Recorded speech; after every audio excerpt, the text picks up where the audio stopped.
John Carlos Frey, can you talk about the Barry Goldwater bombing range?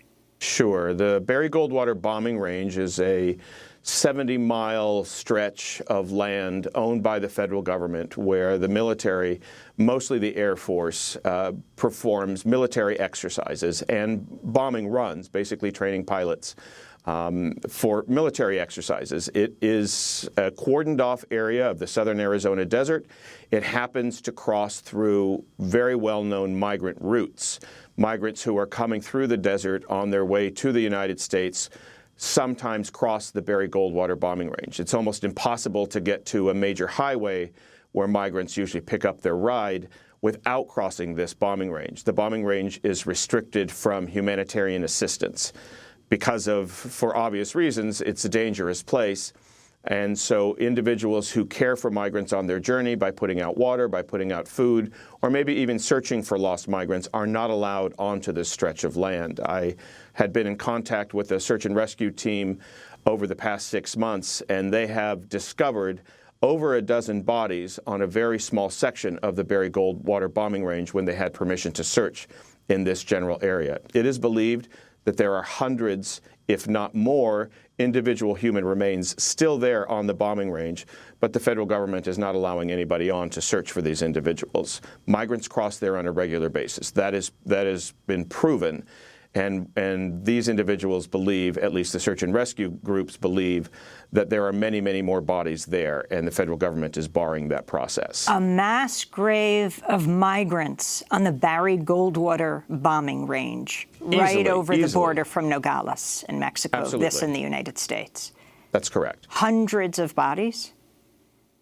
Without a doubt, this search and rescue group called Águilas del Desierto, which means the Eagles of the Desert, was given permission to search a very small section of the south end of the bombing range where there were no exercises being performed, and they were looking for an individual who was possibly still alive.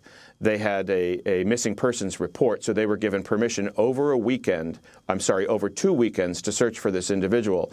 That individual was not found, but in the process of searching for that person who was missing, they found 13 human remains just in the course of 2 weekends in a very small section of the bombing range. That, to this group, was proof that there must be at least hundreds more, if not more than that. They were the first group ever allowed to search on the bombing range. And as I said, this is a part of a corridor that migrants cross. And if you get to the bombing range on your way to this road, you've probably already been walking for about 5 days in the desert. So you're in pretty bad shape by the time you reach the bombing range. And you'll have 30 more miles to go. So it's pretty likely that, as you say, there are hundreds of human remains still there. And the federal government doesn't believe that, at least that's what they say on paper, and are not allowing groups in. In 2015, John Carlos Frey, you reported on a mass grave in Brooks County, Texas, that held the unidentified bodies of more than 300 immigrants. The bodies gathered from the desert. Your report found many of the immigrants died after crossing into the United States and waiting hours for Border Patrol to respond to their 911 calls. What is the latest on this? The forensic team that uncovered the bodies, exhumed the human remains, and started to take DNA samples and analyze the human remains for possible reunification with family members have tried diligently to get these individuals back to loved ones, mostly in Latin America, and they've had difficulty. The process is complicated, but for the most part, law enforcement in the United States keeps the names of individuals who are deemed missing. Missing persons reports are handled by law enforcement agencies in the United States. Those law enforcement agencies, if they like or if they want to, are responsible for turning those names over to the missing persons database. For the most part, sheriffs, police departments, police agencies in the United States do not count migrants who are missing as missing persons. So these individual names are not being turned over to the database. So there's no way for someone in Latin America to search for their loved ones through a DNA sample because those names have not been entered in the database. So the organizations that have exhumed the bodies, that are concerned about migrants have started their own database. There's one that the forensic team from Baylor University has put together called Yo Tengo Nombre, which means I have a name. And they have posted the actual identifying features of the individual who's lost, the clothing that they may have been wearing, the jewelry that they may have had on their person. Any signs of what these individuals may have looked like are on this particular website, so that people looking for their loved ones in Latin America may go on there and say, my daughter or my son was wearing a pair of jeans and a blue shirt. Those photographs would be up. It's a needle in a haystack way of trying to get people reunited.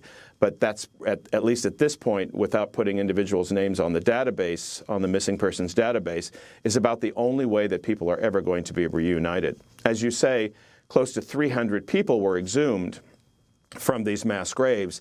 And as far as I understand, only one individual has been reunited with its family. So there is not much of a government effort.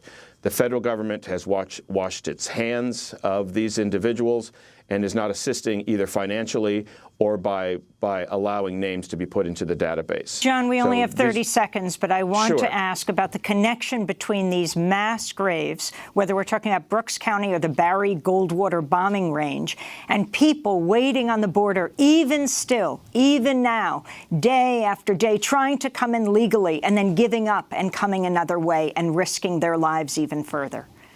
There's a direct correlation. Individuals who are trying to make a claim of asylum have fled their countries because they don't have a choice. They're fleeing for their lives. If we are not allowing them in to make a claim of asylum, they will go another way. And the route that's available to them are the deserts of the American Southwest.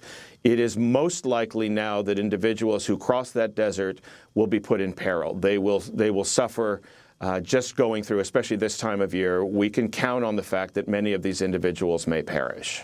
John Carlos Frey, this is incredible reporting. I thank you for being with us. Award-winning investigative reporter with the Marshall Project. We'll do the interview in Spanish at democracynow.org. I'm Amy Goodman. Thanks for joining us.